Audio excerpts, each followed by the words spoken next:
નમસ્કાર વિદ્યાર્થી મિત્રો, સ્વાગત છે તમારું તમારી પોતાની યુટ્યુબ ચેનલ માય ટીચિંગ ક્લાસમાં। આજે આપણે ભણીશું દિવાળી ગૃહ કાર્ય ધોરણ 2માં વિષય ગણિત। જો પેલો પ્રશ્ન છે ચડતા કે ઉતરતા ક્રમમાં આવતો ખોટો અંક ચેકો ને તેની જગ્યાએ ઉદાહરણ મુજબ સાચો અંક લખો। જો વિદ્યાર્થી મિત્રો લખી શકો છો ક્યાં સાચો અંક આવે છે। જો 48, 49, 50, પછી આવશે 51, તો આવશે 51, પછી 52, 53, 54, 55 અને પછી આવશે 56, તો એમાં લખીએ 56। પછી 57, 58, 59, 60, 61, 62 અને અહીં આવશે 63, બરાબર। પછી લખો 64, 65, 66 ને પછી આવશે 67, પછી આવશે 68, 69, 70, 71, 72, 73 ને છેલ્લે આવશે 74। ચાલો વિદ્યાર્થી મિત્રો, હવે પછીનો પ્રશ્ન છે નીચેની વસ્તુઓ ગબડે તો એની ફરતે ગોળ અને જો સરકે તો એની ઉપર રાઈટ કરો। જો જોઈ શકો છો તમે ક્યાં રાઈટ છે અને ક્યાં ગોળ છે, બરાબર, જોઈને કરી શકો છો। ચલો વિદ્યાર્થી મિત્રો, પછીનો છે પ્રશ્ન આપેલ ચોરસમાં ભારે હોય તો એના ઉપર રાઈટ અને હલકું હોય તો ચોકડી। તો જે વસ્તુ નમી જાય એ ભારે હોય તો એના ઉપર રાઈટ કરો અને હલકું હોય તો એના ઉપર ચોકડી કરો। અહીંયા પણ એ રીતે જ છે। જુઓ વિદ્યાર્થી મિત્રો, ભારે હોય અહીંયા રાઈટ અને હલકું હોય અહીંયા ચોકડી। ચલો વિદ્યાર્થી મિત્રો, પછીનો પ્રશ્ન છે આગળ જોઈએ। જૂથમાં ગણો અને અંક કરતાં વધારે હોય તો એના સામે રાઈટ અને અંક કરતાં ઓછા હોય તો એના માટે ચોકડીની નિશાની કરો। જો જોઈ શકો છો વિદ્યાર્થી મિત્રો, આમાં 40 કરતાં ઓછા છે એટલે ચોકડી, પછી આમાં 25 કરતાં ઓછા આરા છે એટલે ચોકડી, પછી આમાં 15 કરતાં વધારે છે લાડુ એટલે રાઈટ, પછી આમાં છે 30 કરતાં ઓછા હારના મોતી છે એટલે ચોકડી, પછીનું છે 10 કરતાં વધારે પેન્સિલ છે એટલે રાઈટ। પછીનો વિદ્યાર્થી મિત્રો શું છે, જો નીચેની વસ્તુઓ સામે આપેલ ચોરસમાં સૌથી વધુ પ્રવાહી સમાઈ શકે તેના સામે રાઈટ અને સૌથી ઓછું સમાવી શકે તેના માટે ચોકડી કરો।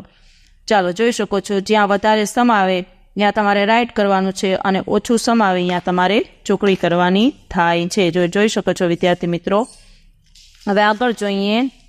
જો એમાં શું છે 10ના જૂથ બનાવો અને ખાના પૂર્ણ કરો। તો ગણી આ 10-10ના જૂથ આપેલા છે એ ગણી અને તમારે સીધા જવાબ લખવાના થાય છે। જોઈ શકો છો વિદ્યાર્થી મિત્રો, આવી રીતે તમે સીધા જવાબ લખી શકો છો। જો હવે પછીનો છે, જો પેટર્ન મુજબ ગોળમાં યોગ્ય અંક લખી મોનુને બાગ સુધી પહોંચાડો। ચાલો પેટર્ન આપેલી છે એમાં તમારે જવાબ લખવાના છે। જો 5, 10, 15, 20, 25, 30 અને 35, પછી ઊભું એમ છે 5, 10, 15, 20, 25, 30, બરાબર। પછી આમાં પણ એમ જ આવશે 20, 25 અને 30, પછી અહીંયા પણ એમ જ આવશે 15, 10, 15, 20, 25, 30, 35 અને 40, 45, 50, 55, 60, પછી ઉપરથી તમે જોઈ શકો છો 15, 20, 25, 30, 35, પછી છે 35, પછી આપણે નીચેથી લેવાનું છે। અહીંયા જો જોઈ શકો છો વિદ્યાર્થી મિત્રો, 35, 40, 45, 50, બરાબર, છેવટ 95 આવ્યું। બધાનો સરવાળો શું થાય છે 95, ગમે તે રીતે કરો તો સરવાળો આવશે તમારે 95। આ બેનો સરવાળો ટોટલ થાય 85, બરાબર, લખી શકો છો તમે। જો આપેલું છે પેટર્નના જવાબ મેં આપેલા છે, કેવી રીતે જવાબ છે થોડું વિચારી અને આપણે જો ઉપયોગ કરીએ બુદ્ધિનો તો જવાબ તમને મળી જાય, જો તમે લખી શકો છો। ચાલો આગળ પછીનો પ્રશ્ન જોઈએ વિદ્યાર્થી મિત્રો। એમાં પણ તમારે બુદ્ધિનો ઉપયોગ કરવાનો છે। કેટલા ત્રિકોણ છે, બરાબર, એ તમારે લખવાના થાય છે। જુઓ તમે લખી શકો છો। પછી એમાં આવશે 20 ત્રિકોણ છે અને 24 ગોળ છે। આ બધું આપણે જોઈ શકીએ છીએ, ગણી શકીએ છીએ। આમાં પણ આવે, આમાં પણ આવે, આમાં પણ આવે, પછી આ પણ આપણે ગણવાના છે, આ પણ ગણવાના છે, અહીંયા ગણવાના છે ગોળ, એટલે બધા આવશે ટોટલ 24। ચાલો વિદ્યાર્થી મિત્રો, હવે આમાં કેટલા રૂપિયા છે ગણો અને લખો। 30 રૂપિયા અને 4 સિક્કા એટલે 34, 20 રૂપિયા અને 6 સિક્કા એટલે 26, 40 રૂપિયા અને 6 સિક્કા એટલે 46। ચાલો વિદ્યાર્થી મિત્રો, પછીનો છે ઊભી આડી કે ત્રાસી લીટીમાં આપણે ચિત્રોમાં રંગ પૂરવાના છે। ચાલો તમે જોઈ શકો છો બધામાં રંગ પૂર્યા છે। ચાલો પછી છે સરવાળા કરી પેટર્ન પૂર્ણ કરો। જો પેટર્ન આપેલી છે આ બેનો સરવાળો કરો 7 અને 8નો એટલે 15, 5 અને 9નો સરવાળો કરો એટલે 14, પછી 7 અને 5નો સરવાળો કરો એટલે 12, 8 અને 9નો સરવાળો કરો એટલે 17, પછી આ બેનો સરવાળો કરો તો પણ 29 થાય અને આ બેનો સરવાળો કરો તો પણ 29 થાય.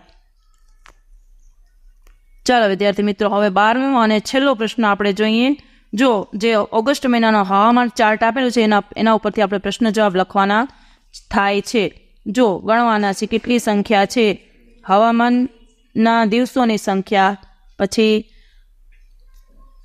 પછીનું જો વાદળછાયા વાતાવરણ, સૂર્યપ્રકાશવાળા વાતાવરણ, વરસાદી વાતાવરણ, બધાની સંખ્યા આપણે લખી છે. જો હવે પ્રશ્ન છે વરસાદી દિવસો કરતાં સૂર્યપ્રકાશવાળા દિવસો કેટલા વધારે છે, તો લખો વરસાદી દિવસો કરતાં સૂર્યપ્રકાશવાળા દિવસો 7 ઓછા 1 એટલે 7માંથી 6 જાય એટલે 1, તો 1 વધારે છે. હવે વાદળછાયા દિવસો કરતાં વંટોળવાળા દિવસો કેટલા વધારે છે, તો કે વાદળછાયા દિવસો 11 અને વંટોળવાળા દિવસો 7, તો કેટલા વધારે છે, કેટલા ઓછા છે, તો 11માંથી 7 જાય તો આવશે 4 ઓછા છે. ચાલો વિદ્યાર્થી મિત્રો, આજના વિડીયો લેક્ચરમાં આટલું જ. જો આ તમને વિડીયો ગમ્યો હોય તો લાઇક કરશો, તમારા મિત્રો સાથે શેર કરશો અને મારી ચેનલને સબસ્ક્રાઈબ પણ કરશો. આવજો.